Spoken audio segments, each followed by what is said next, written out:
In this video, we'll show you how to change the scarifier roller or the optionally available fan roller. Before we start, important. Remove batteries. And pull the safety plug. For this demonstration, we're converting the verticutter into a fan unit using the optional fan roller. To do this, we first remove the internal hexagon screws.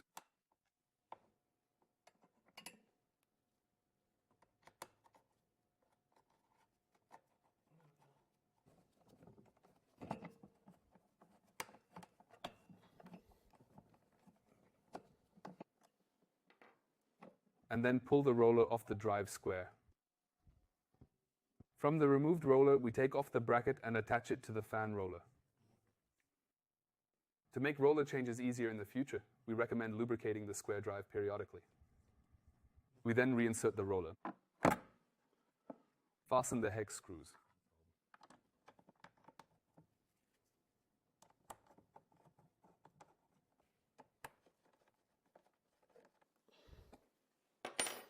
No matter which rollers you want to use, the installation is always the same. You can find more information on our website.